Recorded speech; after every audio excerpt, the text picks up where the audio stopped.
The clatter of ceramic plates and the low murmur of conversations were the soundtrack to Elara Vance's life. For 3 years, she had served tables at the Gilded Spoon, an upscale restaurant where old money and new tech power brokers mingled. She was good at her job, quiet, efficient, and almost invisible. That last part was by design. She had spent the better part of a decade trying to disappear, to fold herself into the backdrop of a life that was as far from her past as humanly possible. She moved with a practiced grace, balancing a tray of delicate pastries. Her uniform, a crisp white blouse and a black skirt, was a perfect disguise. It hid the fine, almost imperceptible tremor in her hands, a legacy of a life lived on the run. It also hid the one thing she refused to leave behind, the one link to her old life. A bracelet on her left wrist, worn beneath the cuff of her sleeve. It was a simple thing to the casual observer, a narrow band of dark, polished metal with a single, intricate fractal pattern etched into its surface. But it wasn't a fashion statement. It was a key. On this particular Tuesday, Elara was assigned to the private dining room. The occupants were an island of intense energy in the restaurant's calm sea. At the head of the table sat Julian Thorne, the CEO of Thorne Innovations, a name whispered in the same breath as tech giants and modern-day alchemists. He was a study in controlled power, all sharp lines and restless intelligence. His eyes, the color of a winter sky, scanned the room with an almost predatory focus, missing nothing. As Elara set down a carafe of water, she heard fragments of their conversation. They were discussing a Project Chimera, seemingly intractable problem involving energy consumption in quantum computing. The numbers they were throwing around were astronomical, the frustration palpable. "We've hit a wall, Julian," a man with a graying beard sighed, pushing away his plate. "The heat dissipation alone makes it unviable. We need a new approach, a paradigm shift. We're losing billions trying to crack a problem someone else has already solved." Julian ran a hand through his dark, wavy hair. "Then we find them," he said, his voice low and firm. "We find the solution. There's a rumor, a whisper in the dark webo, out a design that was lost. An energy condenser, based on a new form of crystalline architecture." The work of Dr. Elara Vance. Elara froze. The carafe clinked softly against the table. Her heart, a drum against her ribs, quickened its rhythm. Elara Vance. The name was a ghost, a whisper from a lifetime ago. It was her father. She was so startled that her hands slipped, and a single ice cube tumbled onto the tablecloth. She reached for it, her cuff sliding back just an inch. It was all it took. Julian's gaze, which had been fixed on a datapad, snapped to her wrist. His eyes widened almost imperceptibly, his sharp focus zeroing in on the fractal pattern on the dark metal. He didn't react overtly. He simply watched her, the silence stretching between them for a beat too long. Elara quickly pulled her sleeve down and finished her work, her movements more hurried now, a knot of dread tightening in her stomach. She had to get out of there. But as she turned to leave, Julian's voice, a soft command, stopped her. "Excuse me," he said. "Could you bring me the dessert menu?" It was a pretense. He knew the menu by heart. She retrieved it from her station, her mind racing. What had he seen? What did he know? After her shift, she lingered in the break room, her pulse still thrumming with panic. She needed a moment to calm down, to regain the careful composure she had cultivated. Just as she was about to leave, the door opened and Julian Thorne stood there, No longer a client, but a man on a mission. Elara Vance, he said, the name sounding foreign on his lips. I have a proposition for you. She looked at him, her face a mask of polite indifference. I'm sorry, sir, but the restaurant is closed. If you need anything, I can direct you to the manager. I don't need the manager. I need you, he said, stepping closer. He pulled a business card from his pocket and slid it across the table. It was heavy, black, and minimalist. Julian Thorne, CEO. The phone number was his personal cell. I'm offering you a job, he said. A consulting position. 1 month, I'll pay you $1 million. Elara's breath hitched. $1 million. It was a ludicrous amount, an almost insulting attempt to buy something she knew was priceless. I'm not a consultant, she said, her voice flat. I'm a waitress. He leaned in, his gaze intense. You're the daughter of Elara Vance. You're wearing the Chronos Key on your wrist. Don't lie to me. The name of the bracelet, the secret she had guarded for so long, felt like a physical blow. The knot in her stomach twisted into a vice. She had failed. The past had found her. I don't know what you're talking about, she insisted, her voice trembling slightly despite her best efforts. Your father was a genius, Julian said, ignoring her protest. His work was stolen, and he was disgraced. I want to help you clear his name. I want to partner with you to finish what he started. Elara's mind reeled. This wasn't the brute force she had expected. This was something else. This was a partnership. A prospect of clearing her father's name, of bringing his work to light, was a seductive one. It was the dream she had buried beneath a mountain of fear. But her father's fate was a cautionary tale.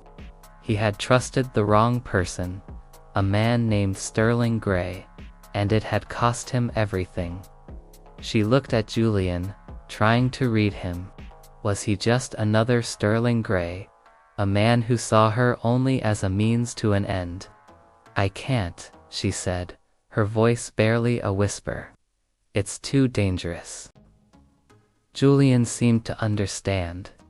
I know what happened to your father. I've been looking for his work for years.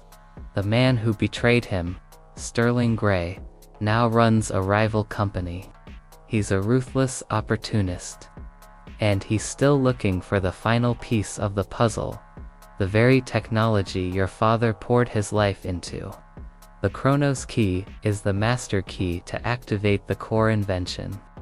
He knows it's out there somewhere. The mention of Sterling Gray was enough to snap Elara's resolve. She had to protect her father's legacy, not just from Julian, but from the man who had stolen it. Okay, she said, the word a decision she had been avoiding for years. I'll hear you out, but on my terms. I want to see your lab. I want to see the project you're working on. And I want assurances that my father's work will be used for good, not just for profit. Julian's face broke into a rare, genuine smile. Deal. The next day, she was picked up by a black town car and whisked away to a location outside the city, a fortress of steel and glass hidden among the trees. Julian's lab was a marvel of modern engineering, a playground for the brightest minds in the world, but it was also a place of a dead end. They were stuck on a single, seemingly unsolvable problem: how to stabilize the quantum flux of the Chronos engine, her father's invention. Elara walked through the lab, seeing the pieces of her father's dream laid bare. The engineers were brilliant, but they were missing the fundamental principle, the one he had encoded into the Chronos Key. The key wasn't just a key, it was a conceptual blueprint. It's beautiful, she said, touching a large, metallic sphere encased in a network of cables. but it's unstable. Julian nodded. It's a perpetual feedback loop. We can't stabilize the reaction without causing a catastrophic energy overload. That's because you're looking at it from the wrong angle, Elara said, her mind already working, recalling her father's old blueprints and his frantic scribbled notes. The feedback loop is intentional.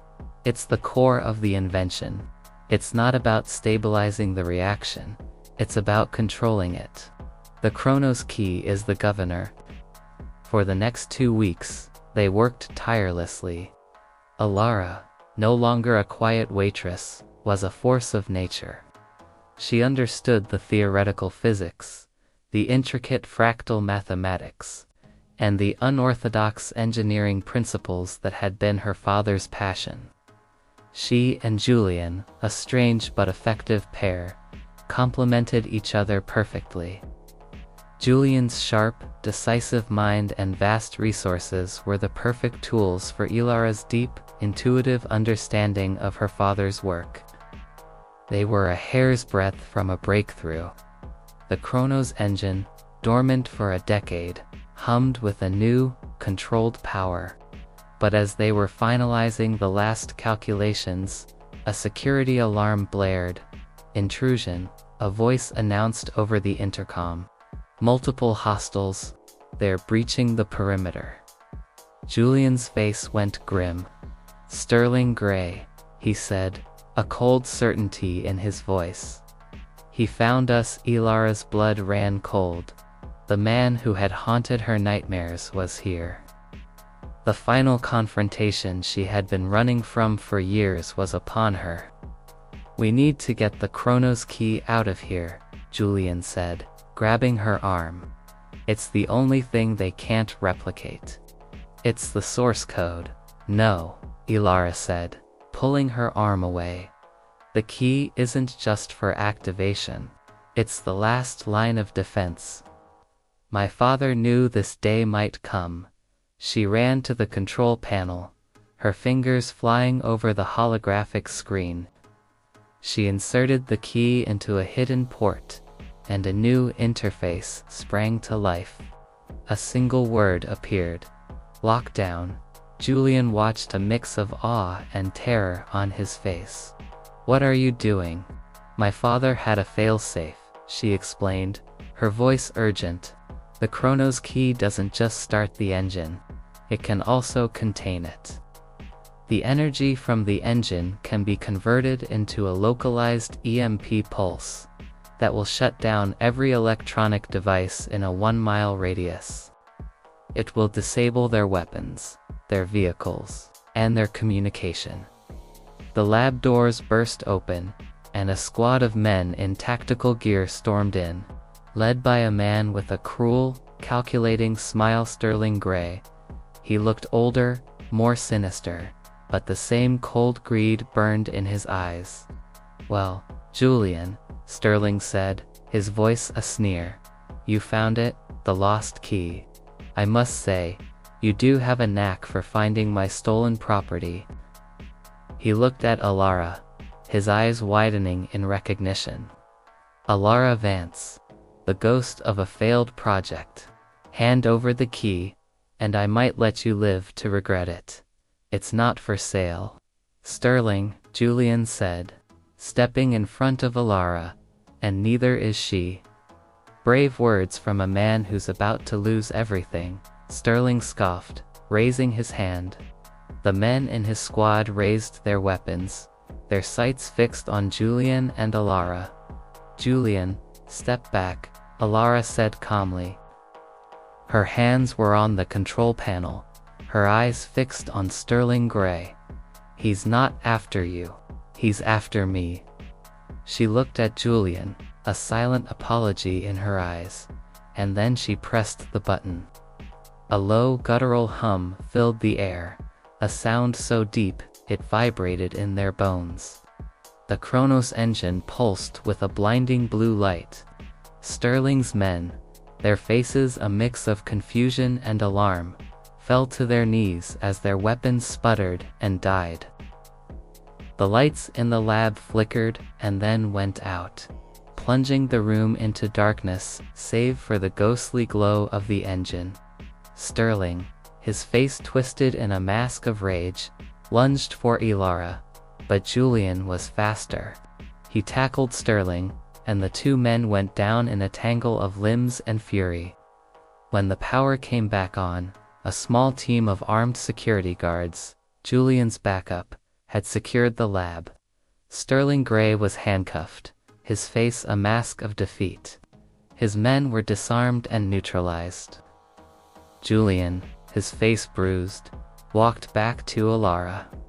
"You risked everything," he said, his voice full of a new, profound respect. "He would have stolen it all again," she said simply, holding up the Chronos Key. "My father would have wanted me to protect his legacy. Not just the technology, but his name." The media frenzy that followed was unprecedented. Julian Thorne, a name already synonymous with innovation, was now a hero. And next to him, a quiet, unassuming woman was suddenly in the spotlight. Julian ensured that the story was told correctly. Dr. Elara Vance, once a disgraced inventor, was now a visionary whose work had saved the day. Elara and Julian, no longer just partners in a project, became partners in a company. They co-founded the Vance Thorne Foundation, dedicated to developing and distributing the Chronos engine for clean, sustainable energy. Julian had found something more valuable than a new invention, a true partner, and a purpose beyond just profit.